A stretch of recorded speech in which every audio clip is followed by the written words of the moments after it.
प्रेम से बोलिए श्री सद्गुरु महाराज की जय।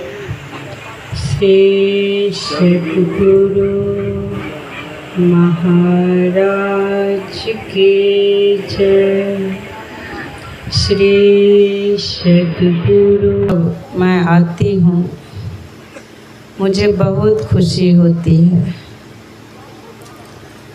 जब मुझे खुशी होती है इससे पता चलता है गुरु महाराज भी बहुत खुश होंगे।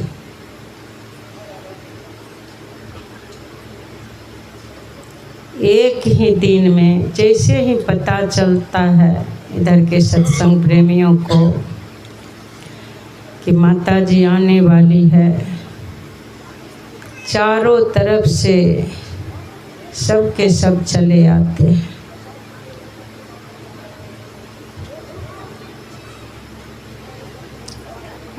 ऐसा ही प्रेम होना चाहिए गुरु महाराज के प्रति, ऐसा ही प्रेम होना चाहिए।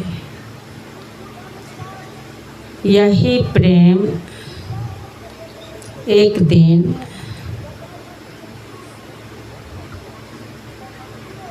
सारे भक्तों के हृदय में इसी प्रेम के कारण गुरु महाराज प्रकट हो जाते हैं।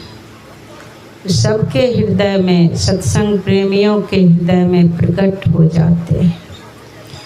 बाहर से भी संत महात्मा के रूप में गुरु महाराज ही दर्शन देते हैं। लोग समझ नहीं पाते हैं गुरु महाराज परमात्मा हैं, लेकिन गुरु महाराज के ही कृपा से संत महात्मा दर्शन देते हैं। कोई भी साधु आते हैं तो इन्हीं की कृपा है और आप लोगों के प्रेम है।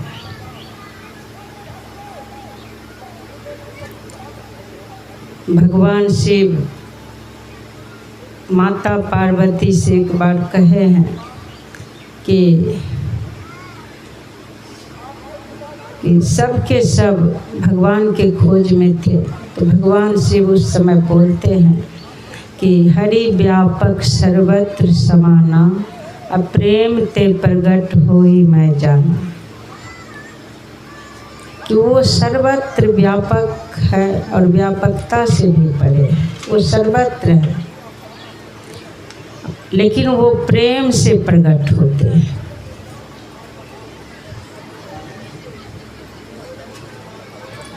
तो शरीर रूप में भी संत महात्मा दर्शन देते रहे तो समझिए अहोभाग्य है, गुरु महाराज के ही कृपा है। और आप सबों के पुण्य का फल है।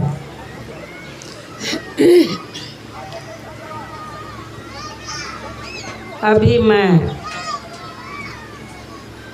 बाबा जो दोहा सब सुना रहे थे तो मैं ध्यान से सुन रही थी। बाबा बोल रहे थे कोटि कोटि तीरथ करे, कोटि कोटि करे धाम, जब लगी संत न सेवई, तब लगी सरे न काम।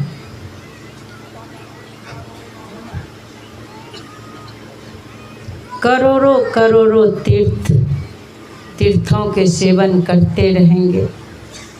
तीर्थ धाम जाने में, तीर्थ सब में जाने में कितना खर्च होता है वो समझते होंगे।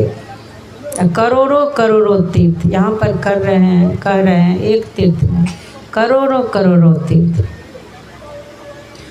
करोड़ों करोड़ों धाम जाते रहेंगे। फिर भी कह रहे हैं जब लगी संत न सेवई, तब लगी सरे न काम।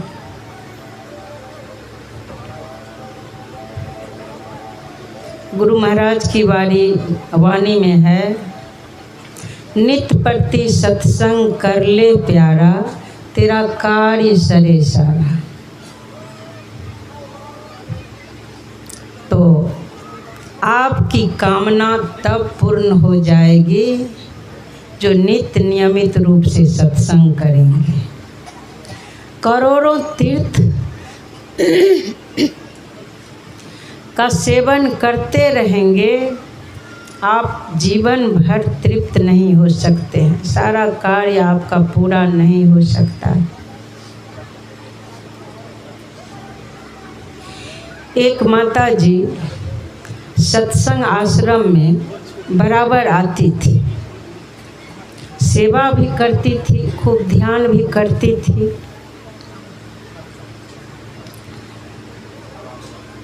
मौन हो करके रहती थी। वहाँ का नियम है अधिक से अधिक मौन रहे, तो मौन भी रहती थी। एक बार उस गांव में जहाँ माता जी रहती है, सत्संग आश्रम जहाँ है बगल की है, कुछ दूर पर है, 20-25 किलोमीटर दूर पर। तो माता जी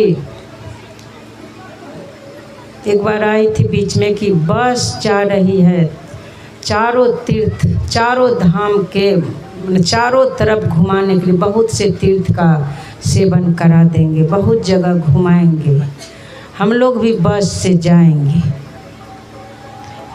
तो वो माता जी उस समय मैं क्या समझाती, सत्संग के द्वारा समझा दी। तो लेकिन सब के सब जा रहे थे, माता जी भी चल दी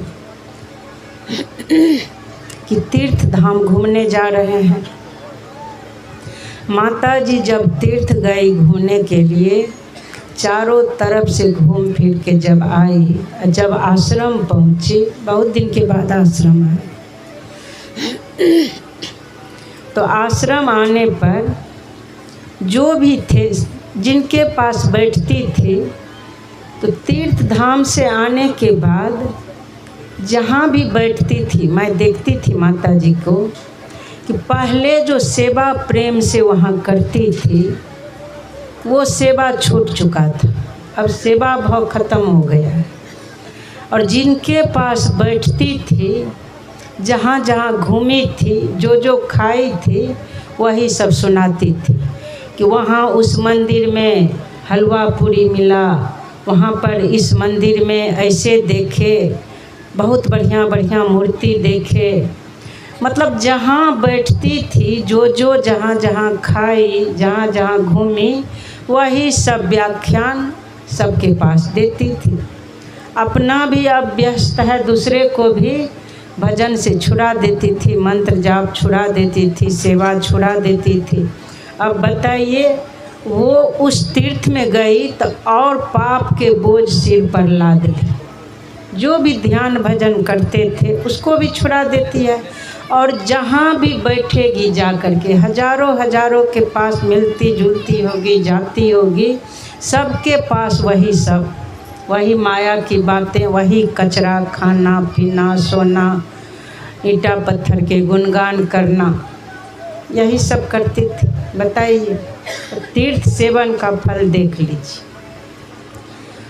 कह रहे हैं, जब लगी संत न सेवई, तब लगी सरे न काम। अब संत की सेवा देखिए, गुरु दरबार जाते हैं, वहाँ पर जो सद्गुरु है, मान लीजिए उस मंदिर में सद्गुरु को स्थापित किया जाता है, या योग कोई संत महापुरुष है वो है, वहाँ की उस दरबार की जब सेवा होती है तो उस सेवा का बहुत महत्व है। जन्म जन्म जो संसार की सेवा करना पड़ेगा, बंधन में बंधना पड़ेगा, तो गुरु दरबार की सेवा करने से वो बंधन खत्म होने लग जाता है। सबरी माता के तरफ देखिए कि सबरी माता और सेवा किस तरह से करती थी। उनके गुरु मातंग ऋषि थे, बाद में गुरु धारण किए हैं, लेकिन उससे पहले सबरी माता छिप छिप करके सेवा करती थी कि इस मार्ग से संत महापुरुष जाते हैं। मार्ग के कांटे चुनती थी, जंगल वगैरह चुनती थी, गुरु दरबार में भी छिप छिप करके सेवा करती थी। देखिए उसका फल, मातंग ऋषि जैसे उनको गुरु मिल गए। और फिर गुरु मिल गए तो भगवान को भी उस कुटिया पर आना पड़ा, भगवान भी आ गए। और तीर्थ सेवन में विचरण खूब की, उसका फल हुआ बूढ़ी माता जी को। उसके बाद बूढ़ी माता कभी सेवा में देखी भाग नहीं ली, क्योंकि कमज़ोर हो गई थी। जब तीर्थ सेवन करके आई तो बहुत कमज़ोर, फिर खाना पीना सब कुछ जब होने लग गया तो उनको फुर्सत कहाँ है। तीर्थ के बाद सबको सुनाते फिरते हैं। संत महापुरुष जो सुनाते हैं वो सब सुनावे और वो सब आचरण में उतारे, उसका ज्ञान बढ़ेगा, लोगों का भी कल्याण होगा। लेकिन वही ईटा पत्थर के गुणगान, खाने पीने के गुणगान, यही सब करती थी। तो यही बात है, उनकी सेवा, सद्गुरु की सेवा, संत की सेवा जो है, इस बात को बार बार इस मंच से बोला जाता है कि देखिए ये सेवा, इस चीज़ को मैं भी करके देखी हूँ, इसीलिए आप लोगों को विश्वास के साथ कहती हूँ कि जब तक घर परिवार में रहे, घर परिवार में मतलब बोझ समझ करके करती थी, इतना करना पड़ेगा। मेरे मन में होता था इतना सारा कार्य मेरे ऊपर है, इतना करते करते थक जाती थी, बहुत दुखी हो जाती थी। लेकिन गुरु महाराज के जब नियम से ध्यान करने लग गए, नियम से त्रिकाल संध्या करने लग गई और मंत्र जाप करने लग गई, मेरे मन में हुआ कोई उपाय नहीं है, भजन करना है। जब भजन करेंगे तो मेरे बाबूजी गाते रहते थे, हमें मानवता पाठ सदा पढ़ाती संत वाणी है, हृदय की प्रबल दानवता छुड़ाती संत वाणी है, कुटुंब परिवार धन जन में लगा बेचैन रहता मन, सबक वसुदैव कुटुंब कम छुड़ाती संत वाणी है। तो सिर्फ भाव को पकड़ती थी, भाव को पकड़ती थी। बाद में तो मैं पदावली में लिख दी हूँ, ये भजन सुधा सागर में। बाद में पता चला कि असली गुरु मेरे माता पिता, जो संत मत के ज्ञान भी दे और जन्म देने वाले भी हैं, पालन करने वाले भी हैं, संत मत से जोड़ने वाले भी हो गए। तो असली गुरु तो पहले माता पिता ही हुए। संसार के संभाल भी, संसार की शिक्षा भी और परमार्थ की भी शिक्षा देने वाले ऐसे माता पिता जिनको मिल जाए वह तो बहुत भाग्यवान है। तो इस तरह के शिक्षा माँ बाबूजी से मिला था। तो जब इस तरह के माहौल देखी, शुरू में तो बड़ी दुखी हुई कि इतना कार्य का बोझ मेरे सिर पर, बड़ी दुखी हो जाती थी। और वो माहौल भी विपरीत माहौल मिला था। बचपन से सत्संग में ऐसा परिवार था कि माँ के गोद से ही सत्संग करती थी और वैसा ही माहौल था। सुबह शाम सत्संग, बीच बीच में वो साप्ताहिक सत्संग, मासिक सत्संग, बड़ा रूप से सत्संग, ये सब घर पर होते रहता था। तो यहाँ पर विपरीत हो गया, हर तरह से मैं दुखी हो गई थी। और देखिए जैसे ही सोच को उल्टा कर दिए, सोच को उल्टाए कि जब तक दुखी थी, जब तक सब में कमी देख रही थी कि हम लोग ऐसे माहौल में पलते थे, यहाँ कैसे कहाँ आ गए, कैसा कर्म फल है मेरा, बहुत दुखी थी। और कार्य भी जो करती थी दुखी मन से करती थी, तब तक लगता था और दुख बढ़ते जा रहा है। एक जगह लिखा हुआ है, राहु केतु शनि और मंगल तन डेरा था सबके, ये स्थिति हो गया था। तो फिर मेरे मन में हुआ कि ये सारे दुख जो है इतना इस तरह के माहौल मिल गया है और कोई उपाय नहीं है, इस दुख से छूटने का कोई उपाय नहीं है। इस तरह के बंधन में बंध गई हूँ, इस बंधन से छूटने का कोई उपाय नहीं है। एक ही उपाय है, गुरु महाराज के, बस गुरु महाराज के पुकार करना, इनकी सेवा करनी, इनकी आज्ञा का पालन करना, और कोई उपाय नहीं। 3 समय के ध्यान का नियम बांध लिए, 3 समय के ध्यान करने लग गए। समय नहीं मिलता था। देखिए, जिस चीज़ में रोक लगता है वह और होने लगता है। सबको दुख होता था कि ध्यान के लिए चली जाती है, जबकि सारा कार्य पूरा करके जाते थे, फिर भी दुखी, तो और सावधान होकर के बैठते थे। ये नहीं कि ओट पोट के बैठ गए वहाँ रहे। भीतर से तो तरफ होता था कि किसी तरह से 1 घंटे मंत्र जाप कर लो, दृष्टि योग कर लो।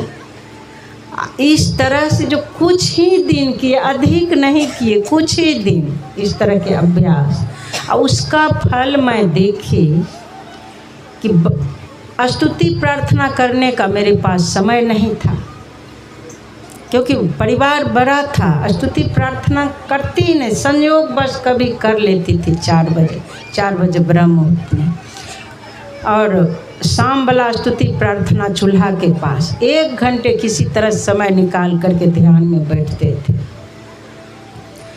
और बर्तन जब साफ करते थे तो खूब रगड़ते थे, बीच बीच में थोड़ा सा आँख खोल करके पानी दे करके देखते थे। मन में होता था अब साफ हो गया, देखते थे साफ हो गया, फिर आगे रगड़ते थे। और उतना मंत्र जाप होता था, उतना मंत्र जाप होता था। तो कुछ ही दिन इस अभ्यास को किए इस तरह से, और इसका फल मैं देखी कुछ ही दिन में। इतना उल्टा सोच हो गया तुरंत। भजन का फल देखिए, मानस जाप, मानस ध्यान और दृष्टि साधन अभ्यास करते थे दृष्टि योग के, तो इसका फल देखे कि बिल्कुल उल्टा सोच हो गया। बाद में सोचने लगे कि सब में मेरे गुरु महाराज ही तो है, जो भी परिवार में है सब में सातम सम वही मैं जग देखा, भगवान कह रहे हैं। अमोते अधिक संत करीले, सब में मेरे गुरु महाराज है, और सबसे श्रेष्ठ मेरे गुरु महाराज हैं जो साक्षात हैं। तो ये सबसे श्रेष्ठ हैं, लेकिन मेरे परिवार में भी सब गुरु महाराज ही हैं, सब में मेरे गुरु महाराज है। और कोई सेवा करे ना करे, हम जो कर रहे हैं तो इससे पुण्य की, हमारे पुण्य की पूंजी बनेगी। हमको कर लेना है सेवा, वो लोग नहीं करेंगे वो अच्छा है, मुझे करना है। कोई देखे ना देखे, मेरे प्रभु देख रहे हैं कि मैं सेवा कर रही हूँ। सब में मेरे प्रभु है, प्रभु की सेवा कर रहे हैं, तो मेरे प्रभु देख रहे हैं। इतना आनंद मिलने लग गया और मौन भी रहने लग गए। कोई आते भी थे साथ देने के लिए, मैं कह देती थी आप लोग पढ़िए लिखिए जाइए उधर देखिए। अकेले में अच्छा लगता था, मौन होकर के सेवा करना है। तो देखिए, ध्यान करने से सोच उल्टा होता है कि नहीं। जो पहले गलत सोच था, सबसे मैं दुखी थी, सबसे दुखी थी। लगता था सब मेरा शत्रु ही है। ऐसे जगह आ गई हूँ, सब मेरा शत्रु है। अब बाद में कहानी भी एक सुनी। देखिए, मनुष्य को ही शिक्षा देने के लिए ये कहानी है कि एक चिड़िया थी, वो राजस्थान में। तो वो चिड़िया रेगिस्तान में ही जन्म ली थी, बालू ही बालू है, कहीं कहीं वृक्ष वगैरह था। तो एक वृक्ष पर वो चिड़िया रहती थी, और उस चिड़िया के पंख जो है जल चुका था, पंख था ही नहीं। घोंसला में बैठी रहती थी, भूख प्यास से तड़पती रहती थी, और प्राण भी उसका नहीं निकलता था। वो चिड़िया सोचती थी कि हे प्रभु मेरा कैसा कर्म है, प्रभु मेरे साथ क्यों ऐसा अन्याय किए हैं। पंख भी जल गया, पंख भी नहीं है, भूख प्यास से तड़पती रहती हूँ, आप मेरे साथ क्यों ऐसा अन्याय कर दिए। तो हर समय भगवान को दोष लगाती थी, अपने कर्म को दोष लगाती थी, हर समय हर तरह से दुखी थी। अब प्राण भी नहीं निकलता था, भूखी प्यासी रहती थी, प्राण भी नहीं निकलता था। तो संयोग बस उस होके एक महात्मा जी जा रहे थे। तो चिड़िया कहती है, महात्मा जी महात्मा जी महात्मा जी एक बार मेरे तरफ देखिए, कृपा करके देखिए मेरा कर्म, मैं कितना अभागी हूँ। अब मेरे प्रभु वो परमात्मा जो है देखिए मेरे साथ कितना अन्याय किए हैं। देखिए मेरा पंख भी नहीं है, भूख प्यास से तड़पती रहती हूँ, प्राण भी नहीं निकलता है, क्या करूँ, कोई उपाय बताइए महात्मा जी, कोई उपाय बताइए। तो महात्मा जी कहते हैं कि देखो चिड़िया बहन, मेरे पास तो कोई उपाय नहीं है, मेरे गुरु जो हैं उनसे पूछूंगा, अगर कोई उपाय बता दे मेरे गुरु जी, उनसे पूछूंगा। तो वो अपने गुरु से जाके पूछते हैं, गुरुदेव वो जो एक चिड़िया है उड़ान भी नहीं भर सकती है, बड़ी दुखी है, भूख प्यास से तड़पती रहती है, पंख भी नहीं है जो कहीं उड़ करके जाएगी, और उसका प्राण भी नहीं निकलता है, गुरुदेव कोई उपाय कीजिए। तो महात्मा जी आंख बंद करते हैं, आंख बंद करके देखते हैं, कहते हैं अरे उसका तो ऐसा कर्म है, एक जन्म किया 7 जन्म तक इसी तरह से वो भूख से प्यास से तड़पती रहेगी, चिड़िया शरीर में ही वो जन्म लेगी और पंख भी नहीं रहेगा, जल्दी प्राण भी नहीं निकलेगा, इस तरह से ऐसा कर्म उसका है। बोले गुरुदेव वो तो बोले हैं कृपा करके मेरे दुख दूर हो जाए, कोई उपाय कीजिए, कोई उपाय कीजिए गुरुदेव, उसका दुख खत्म हो जाए। जब लगी संत न सेवई तब लगी सरे न काम। देखिए तो वो चिड़िया, वो महात्मा जी आंख बंद करके देखते हैं तो उसके वो दुख से छुटकारा है ही नहीं, एक जन्म नहीं 7 जन्म तक। तो महात्मा जी कहते कोई उपाय कीजिए गुरुदेव, बहुत दुखी है चिड़िया। बोले अच्छा एक उपाय है, जाओ यह मंत्र बता देना चिड़िया को, अगर वो चिड़िया दुखी है, पाप उसको गरस लिया है, फिर भी अगर इस मंत्र के जाप वो करने लग गई तो पाप से छुटकारा मिल जाएगा, यह मंत्र बता देना। बस उस महात्मा को मंत्र बता दिए, चिड़िया को आकर के बोले बहन इस मंत्र के जाप अगर तुम जोर ज़बरदस्ती भी कर ली, जैसे बन पड़ेगा वैसे तुम कर लेगी तो इससे तुम्हारा कल्याण होगा, तुम इस दुख से छूट जाएगी। महात्मा जी को मंत्र बता दिए, चिड़िया को मंत्र बता दिए। जैसे चिड़िया मंत्र जाप करने लग गई, इच्छा नहीं होता था, देखते हैं इच्छा नहीं होता, मंत्र जाप पाप जो है मंत्र जाप करने नहीं देगा, इधर उधर की बात करने में नींद आलस सब खत्म हो जाता है। लेकिन जैसे ही मंत्र जाप करने बैठेंगे बहुत तरह के गुनाबन, नींद, आलस, ये बात वो बात सब होना शुरू हो जाता है। तो चिड़िया क्या करती है, एकदम नियम से मंत्र जाप करना शुरू कर दी, मंत्र जाप कर रही है, मंत्र जाप उससे हो नहीं पाता है, फिर भी सावधान होकर के जैसे बन पड़ता है, गिनती से हो जैसे हो वो मंत्र जाप करने लग गई। तो मंत्र जाप जो करने लग गई, इसका फल हुआ एकाएक आंधी आई, और जैसे आंधी आई तो उसका घोंसला उजड़ गया और चिड़िया भी गिर गई। तो जैसे चिड़िया गिर गई वृक्ष पर से, तो उस समय चिड़िया ये नहीं कहती है कि प्रभु मेरे साथ कितना अन्याय किए हैं, अब उस घोंसला में भी नहीं रहने दिए, घोंसला भी उजाड़ दिए, वहाँ से भी मुझे गिरा दिए, अब क्या करेंगे, इतना अन्याय मेरे साथ क्यों किए, ये सब चिड़िया नहीं बोली।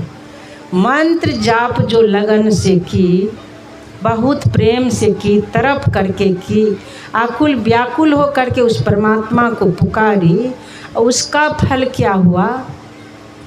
उस दिन चिड़िया कहती है कि हे प्रभु आप धन्य हैं, मैं जो वृक्ष पर से गिर गई हूँ इसमें भी आपकी कृपा है प्रभु, इसमें भी आपकी कृपा है, आपकी कृपा बरस रही है, आप धन्य हैं प्रभु। देखिए अब मंत्र जाप का फल हुआ, उसका सोच उलट गया। जब तक दूसरे में दोष देखते रहेंगे, अपने कर्म को दोष देंगे, दूसरे को दोष देंगे, भगवान को दोष देंगे, तो और पाप बढ़ते जाता है।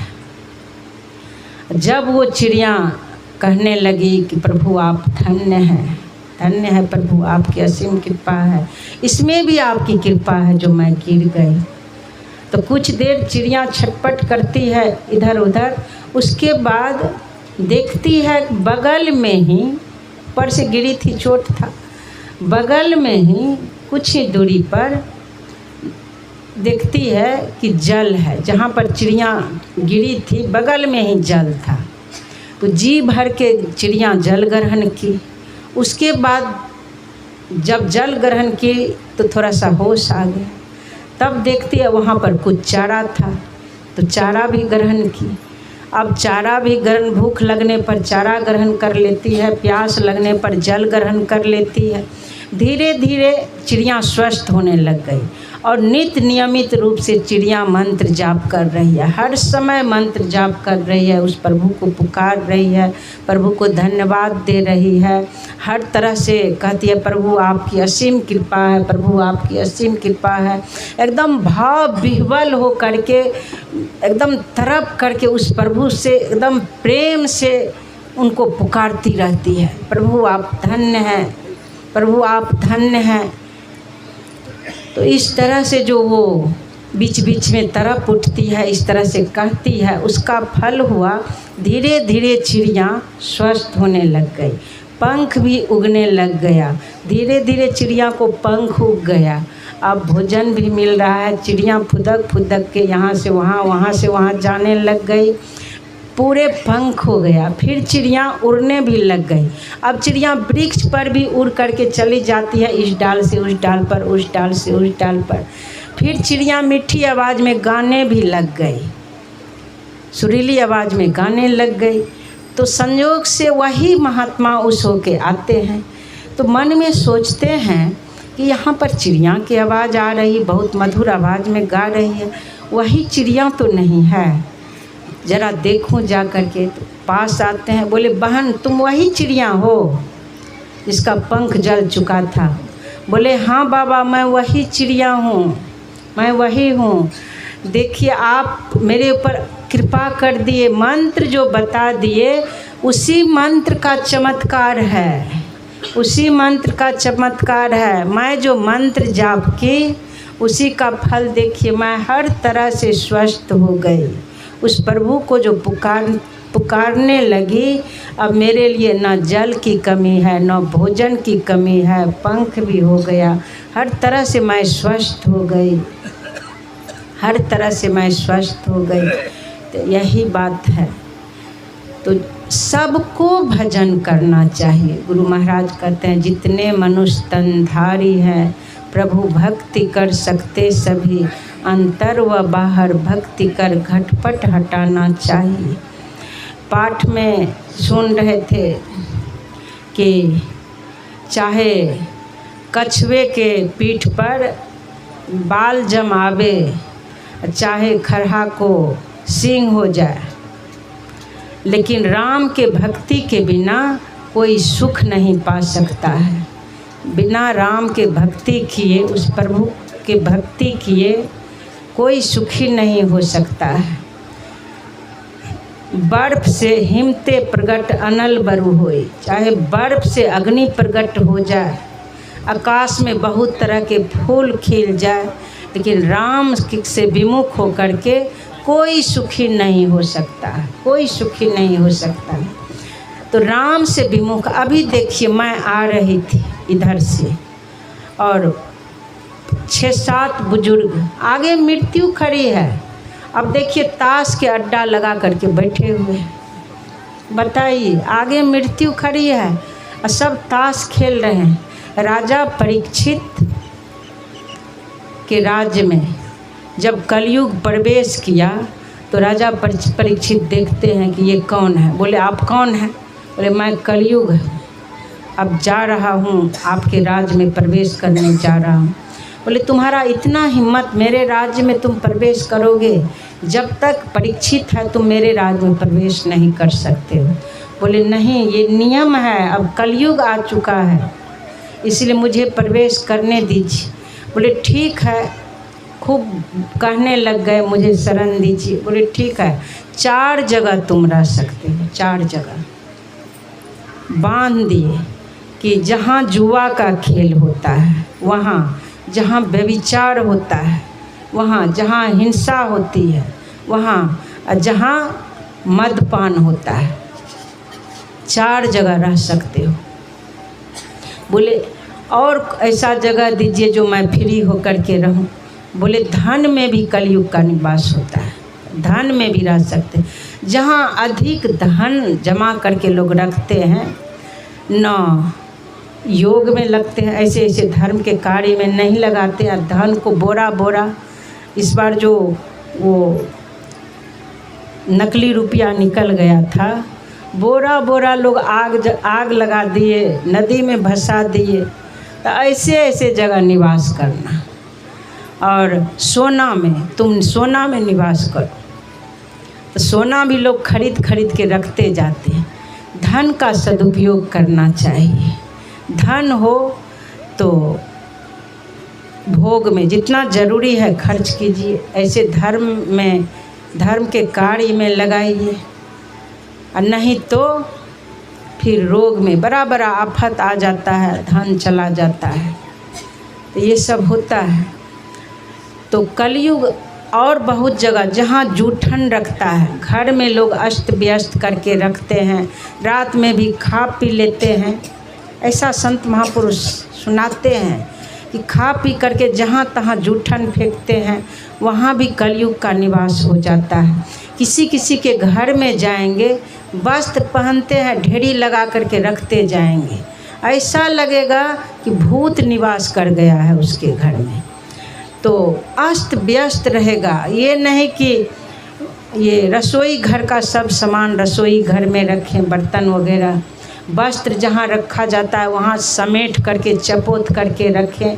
जो स्नान वगैरह किए हैं इधर उधर है, साफ़ सुथरा करके रखें, पवित्र रखें। रात का कार्य जो है रात में ही कर लें। देहात में खास करके ऐसा होता है, जो चतुर माँ बहन होती है, रात में भोजन वगैरह किए, सवेर बनाइए, फुर्ती से बनाइए। ये नहीं कि अब बना रहे हैं, भोजन बनाते बनाते 12 बज गए। ऐसा भी मैं देखती हूँ, देहात में जब जाती हूँ तो ऐसा माहौल। अब देखिए, जब तक 9 से 10 बजे तक में, अधिक से अधिक 9:30-10 बजे तक में भोजन नहीं करेंगे तो ब्रह्म मुहूर्त में उठ पाएंगे? अन्न पचेगा ही नहीं, ब्रह्म मुहूर्त में नहीं उठ पाएंगे। तो सोचिए, खास करके भोजन बनाने वाली जो है वो बहुत गड़बड़ करती है। अब इधर उधर गप दे रही है, मनमाना कर रही है। अब भोजन बनाना शुरू करेगी 8 बजेगा रात, तब शुरू करेगी। बताइए, ये नहीं कि फुर्ती से सारा कार्य कर लिए, अपना ध्यान भजन भी कर लिए समय पर, संध्या के समय में, उससे पहले रात के सारे कार्य कर लीजिए। ध्यान भजन सत्संग करने बैठेंगे, छोटे छोटे बच्चे को भी बैठाएंगे, उससे पहले सारा कार्य कर लेंगे। और उसके बाद ध्यान सत्संग करके उठेंगे तो फिर रोटी बनाना शुरू कर देंगे।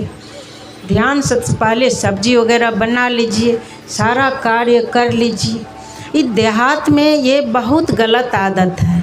आप लोग इस बात को समझिए। जहाँ भी इस तरह के नियम हैं, उनके गार्जियन जो दिन भर थकते हैं, बाहर जाते हैं, खेत खलियान में मेहनत करते हैं, या वो माता जी ही मेहनत करती है, तो समय पर कर लेगी तब तो समय पर सब भोजन करके आराम करेंगे और फिर सवेरे ध्यान सत्संग होगा।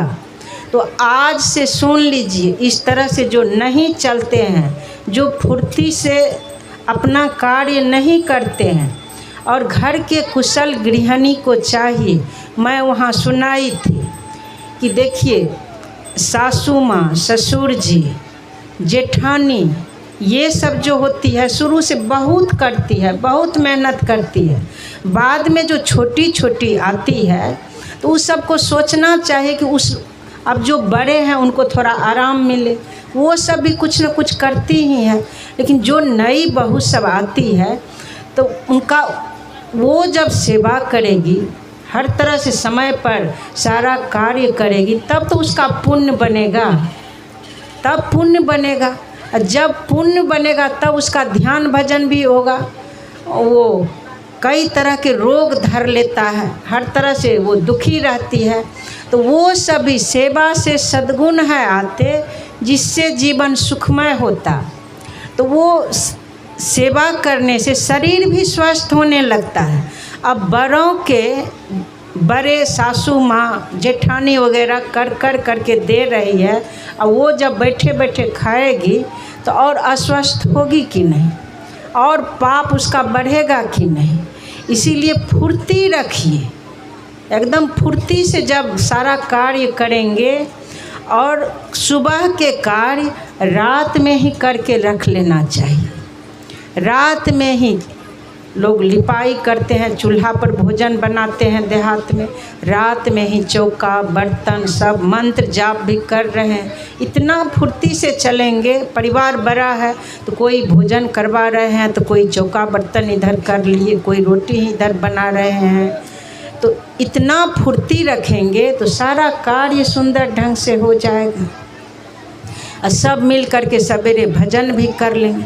अगर रात में जूठन रख दिए, अस्त व्यस्त सब कुछ रख करके सो गए, गंदगी में सो गए, तो वो वहाँ पर कलयुग निवास करता है, वहीं पर कलयुग निवास करता है। तो रोज़ ब्रह्म मुहूर्त में उठ करके अगर स्वस्थ होना चाहते हैं तो इधर गुरु महाराज इस तरह से ऐसी प्रेरणा दिए आप लोगों को बताने के लिए कि रोज़ ब्रह्म मुहूर्त में उठिए।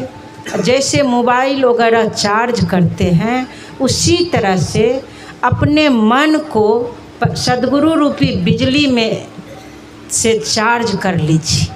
जो मंत्र जाप करते हैं, मन को मंत्र से जोड़ दीजिए। जो मानस ध्यान करते हैं, मन को गुरु महाराज के रूप से जोड़ दीजिए। जो दृष्टि योग करते हैं, तो मन को अपने सुखमना के तरफ, जो 10वां द्वार जहाँ है वहीं सुखमना नाड़ी है, मन को वहीं पर जोड़ दीजिए। जो नादानुसंधान करते हैं, अपने मन को नाद श्रवण करने की, मन से नाद श्रवण करने की कोशिश कीजिए। सुन रहे हैं तो और अच्छी बात है। तो इस तरह से जो परमात्मा रूपी बिजली से अपने मन को जोड़ देंगे 1-2 घंटे, फुल चार्ज हो जाएंगे। अब फुल चार्ज होने पर समझ लीजिए वो स्वस्थ होने लग जाते हैं, वो ज्ञान में आ जाते हैं, सात्विक गुण में आ जाते हैं। और सात्विक गुण में आ जाने पर उससे मन, वचन, कर्म तीनों सुंदर हो जाता है। सुंदर सोच होगा, मन से सुंदर सोचेंगे, मन शरीर से सुंदर कर्म होगा, वो भक्ति होगी, आपसे भक्ति। मैं गुरु महाराज से एक बार पूछी थी, गुरु महाराज भक्ति क्या है? उधर से आवाज़ आई, सभी चाहनाओं को छोड़कर अपना कर्तव्य समझकर प्रेम से जो कर्म करते हैं वही भक्ति है। देखिए, तो इस तरह से घर परिवार में करेंगे, बेटी हैं, बहू हैं, बेटा जो भी है, कुछ न कुछ सेवा में भाग लीजिए। आपका पुण्य बढ़ेगा, शरीर स्वस्थ होगा, माता पिता का आशीर्वाद लगेगा। वो आशीर्वाद देंगे, दिल से आशीर्वाद देंगे कि मेरा बेटा मेरे कार्य में, सेवा में हाथ बटाते हैं। और उसको पढ़ाई में भी मन लगेगा। जो निठल्ला बैठे रहता है, मोबाइल देखते रहेगा, मनमाना करेगा, तो समझ लीजिए उसका ज़िंदगी जो है दुखमय हो जाएगा। उसका ज़िंदगी अपना कर्तव्य कर्म को छोड़ दिया। एक बार मैं भोजन करने बैठी थी, संयोग से टीवी था आगे में, तो सीरियल दे रहा था कि एक लड़का विवाह करके उनकी पत्नी आई थी घर में। तो उस दिन जो है दुकान गया, कुछ देर दुकान चलाया, फिर दुकान बंद करके घर आ गया। तो घर जो आ गया तो वैष्णो देवी के वो भक्त थे। वो माता जो है बड़ा बड़ा आँख खोल ली, बड़ा बड़ा आँख कर ली, और आवाज़ आ रही है कि अब इस लड़का के जीवन में दुख आ गया, क्योंकि ये कर्म को छोड़ दिया है। इसीलिए कर्म को कभी नहीं छोड़िए। जिसके ऊपर जो कार्य सौंपा गया है, जिसको जो कार्य करना चाहिए, वो कार्य कर लीजिए, फुर्ती से कर लीजिए। अभी घर घर में छोटे छोटे बच्चे को मोबाइल सौंप देते हैं, खेलते रहो, तब जाएंगे कुछ करने के लिए। बच्चे सोए रहते हैं, माँ भी सोई रहेगी। छोटा बच्चा सोया रहता है, माँ भी सोई रहेगी। अब सवेरे बच्चा सोया हुआ है तो माँ उठ करके सारा कार्य फुर्ती से सवेरे कर ले, स्नान कर ले, कुछ देर ध्यान कर ले, तब तो वो स्वस्थ होगी, तब तो कर्म फांस कटेगा। लेकिन वो बच्चा सोया है, माँ भी सोई रहेगी। तो ऐसा नहीं करना चाहिए।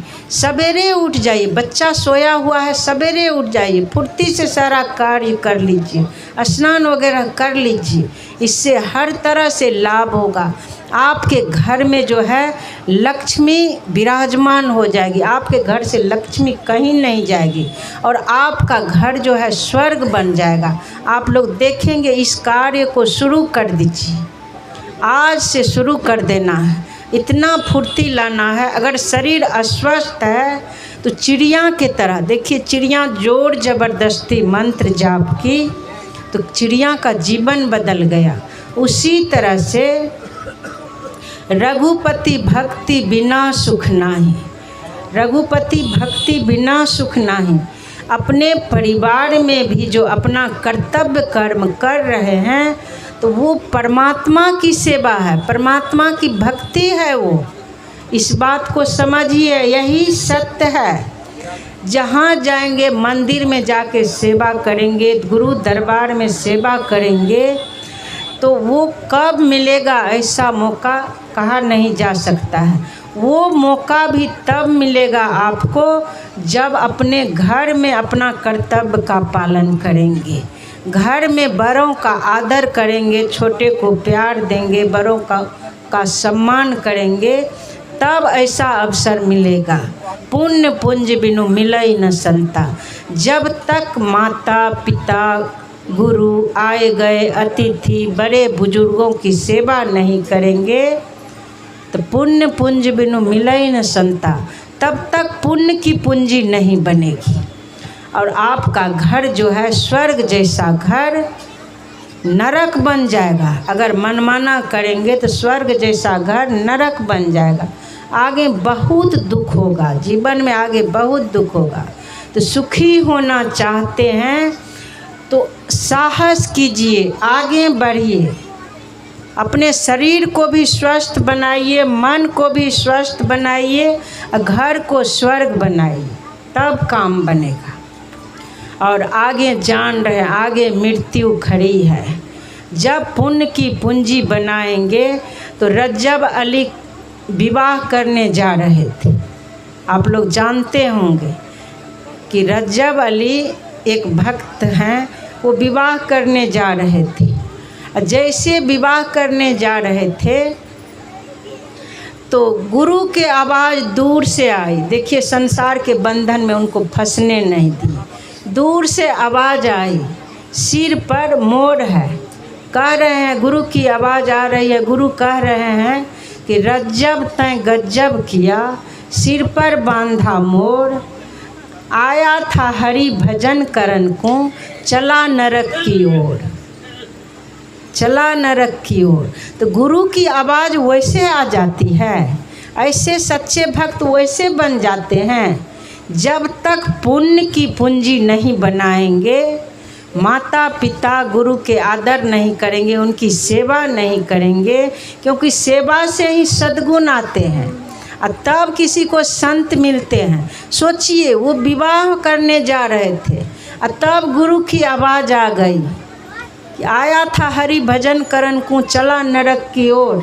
सहजोबाई के तरफ देखिए, सहजोबाई उनका चोटी गुथाया चला गया था, हाथ में मेहंदी लग गया था, चोटी गुथाया जा रहा था।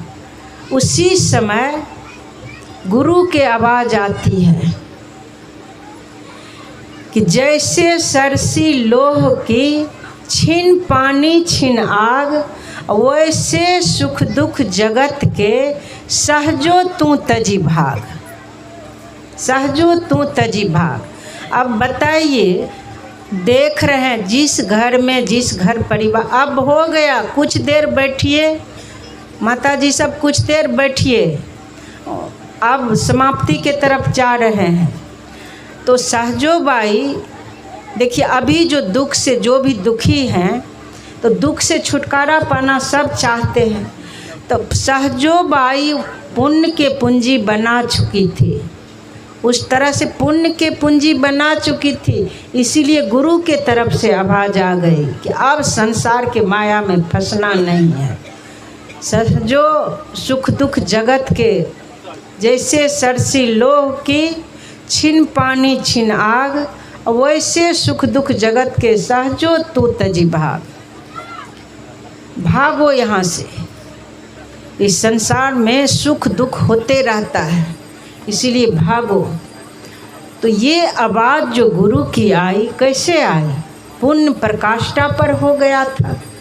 इसीलिए घर परिवार में जो रहते हैं आप लोग, तो अपने कर्तव्य को देखिए कि हमारा इस घर में क्या कर्तव्य है, हमको कैसे चलना चाहिए। जैसे विद्यार्थी, छोटा छोटा बच्चा, आप लोग देखे होंगे, मैं भी देखी हूँ, और बचपन में जो पेंसिल सीखे होंगे पकड़ने के लिए, उसको पता होगा कि पेंसिल पकड़ना चाहते थे तो हाथ से छूट जाता था, कैसे स्लेट पकड़ेंगे पता नहीं चलता था। तो पहले शिक्षक देते हैं जीरो बनाओ, तो पेंसिल पकड़ने के लिए सीखते हैं, किसी तरह से जीरो बनाते हैं। जीरो बनाने में भी पेंसिल छूट जाता है, बार बार छूटता है, फिर जीरो धुरझार बनाने लग जाते हैं। अभ्यास करते करते धुरझार जीरो बनाने लगते हैं, फिर उसी को क बना दिया जाता है, फिर उसको घुमाने का आदत बन जाता है, घुमाते घुमाते फिर क ख ग सब कुछ लिखने लग जाते हैं, फिर 2 अक्षर जोड़ देते हैं। ऐसे करते करते पुस्तक भी पढ़ने लग जाते हैं, मेहनत करते हैं, तब तो फिर शिक्षित होते हैं, धुरझार पढ़ने लग जाते हैं। उसी तरह जो अस्वस्थ है, जिससे काम नहीं सपरता है, तो वो साहस करके आगे बढ़िए। देखिए, आगे जब करने लग जाएंगे तो धीरे धीरे धुरझार आपसे कार्य होने लग जाएगा। बच्चे रो रहे हैं, देखिए कुछ देर कहते हैं रोने वाले ही गाता है, तो कुछ देर रोता है, रोने दीजिए, रोना भी चाहिए, उससे भी लाभ ही होता है, कुछ देर रोना भी चाहिए। तो घर घर में अभी ऐसा स्थिति हो गया है, घर घर की स्थिति खराब है। सवेरे नहीं उठती है, रात में सभी तरह के कार्य करके मंत्र जाप भी करे, अपना सारा कार्य भी रात में ही संभाल ले, समय पर बच्चे सबको सुला दे, समय पर भी बच्चे सबको उठावे। ये सब करना चाहिए, घर को स्वर्ग बनाना चाहिए। बड़ों को सुख देंगे तो आपके जीवन में सुख आएगी, छोटे को प्यार देंगे तो आपके जीवन में प्यार उमर उमर करके आएगी। अगर कष्ट देते हैं अपने माता को, पिता को, बड़ों को कष्ट देते हैं, तो फिर उसका जीवन दुखमय हो जाता है। इसीलिए जितना सुने हैं, आज हम लोगों को भी उधर बहुत तरह से परेशानी हो गई और आए भी बहुत लेट से, घूमने फिरने में भी समय बीता। तो जितना आप लोग सुने हैं इस चीज़ को, अभी जो जाएंगे तो अभी से जिसके ऊपर जो कार्य सौंपा गया है, जिसके ऊपर जो कार्य है, आप समझेंगे कि ये मेरा घर है और हर तरह से सारा कार्य अपना समझ करके करेंगे तो उस घर में आपको बहुत सुख मिलेगा। वैसे तो संसार से सुख नहीं मिलता है, लेकिन फिर भी जब तक हैं संसार में तब तक सुख मिलेगा। जो अपना घर को घर नहीं समझते हैं, जैसे मन तैसे कर दिए, पड़ा है कोई मतलब नहीं, उस घर से फिर दुख ही दुख मिलेगा, सुख नहीं मिलेगा। ये सत्य है। घर को अपना समझेंगे और गुरु महाराज की सेवा समझ करके करेंगे, बाद में मंत्र जाप करने लग जाएंगे तब तो इस बात को समझ जाएंगे, तो उस घर से सुख मिलेगा आपको। हर तरह से सुख ही नहीं, संत भी मिल जाएंगे, भगवंत भी मिल जाएंगे। एक दिन चाहनाओं को छोड़ करके अपना कर्तव्य समझ करके प्रेम से कर्म करने लग जाएंगे। एक दिन ऐसा लगेगा सारे बंधन से हम छूट गए हैं, एक दिन मुक्त भी हो जाएंगे। तो थोड़ा थोड़ा जैसे बच्चे पेंसिल पकड़ने के लिए सीखते हैं, अभ्यास करते हैं, उसी तरह से आगे बढ़िए। मंत्र जाप भी करिए, अपना अपना कार्य, रात का कार्य रात में ही पूरा करके, सुबह में भी जो करते हैं रात में ही पूरा कर लीजिए। क्योंकि सुबह में ब्रह्म मुहूर्त के बेला में खूब भजन करना चाहिए, मन को फुल चार्ज कर लेना चाहिए, मन को प्रकाशवान बना लेना चाहिए। तब सारा कार्य जो होगा सात्विक गुण में रह करके होगा। इससे आपका जीवन आनंदमय होगा, कल्याणमय होगा, आपका जीवन मंगलमय होगा, हर तरह से आपका कल्याण होगा। इस तरह से चलिए। फिर कल आप लोग सब मिल करके आइए। यह छत जो है वैष्णो देवी के मंदिर बन जाएगा, जितना आएंगे सब अट जाएगा, इसलिए सब मिल करके आइए और वही सब बातें सुनाऊंगी जिससे आप लोग सुखी रहेंगे। क्योंकि उसी तरह के माहौल से मैं भी निकली हूँ, घर परिवार से मैं भी हूँ। और जो बताऊंगी गुरु महाराज इस मुख से सत्य सत्य बुलवाएंगे, यही सत्य है। बंधन से छूटना चाहते हैं तो कर्तव्य कर्म के फांस को झाड़ना पड़ेगा। कर्तव्य कर्म करेंगे तब वह कर्म फांस झड़ेगा। इस शरीर रूपी कारागार में जो जन्म जन्म से कैद हैं, उसके लिए अंतर साधना करना पड़ेगा, तब शरीर रूपी कारागार से निकल पाएंगे। अब जो सुने हैं अभी से करना शुरू कर देंगे, इससे बहुत लाभ होगा। और अपने अपने बड़ों को जाएंगे, आपके जो बड़े हैं घर में, सबको सत्संग से जाने के बाद प्रणाम करना चाहिए। जो प्रसाद मिलेगा प्रसाद देना चाहिए। इससे सब खुश होंगे कि हाँ मेरी बेटी, मेरी बहू, मेरा बेटा सत्संग सुन करके आया है। कितना खुशी होगी। सत्संग में आने पर इतने देर से जो आधे दिन आप लोग यहाँ बिता दिए, तो कुछ आचरण को बदल के जाएंगे तब तो सत्संग का लाभ मिला। जैसे आए वैसे चले गए तो फिर सत्संग में क्यों आए? जब कुछ लाभ ही नहीं उठाए तो सत्संग में आने से क्या लाभ मिला? तो यहाँ से कुछ न कुछ आचरण को बदल के जाना है। तो बड़ों को प्रणाम करना है। आपका आज से व्यवहार सुंदर होना चाहिए, चाहे पुरुष वर्ग में हो, नारी वर्ग में हो, सबको अपना कर्तव्य का पालन करना है। सबको संसार से जीत करके जाना है। सबको पुण्य के पूंजी बनाना है। सबको चलते फिरते इस शरीर का त्याग करना है, भजन करते हुए शरीर का त्याग करना है। उस तरह से सुंदर कर्म करते रहना, बहुत लाभ होगा। अब यहीं पर वाणी को विराम देती हूँ। श्री सद्गुरु महाराज की जय।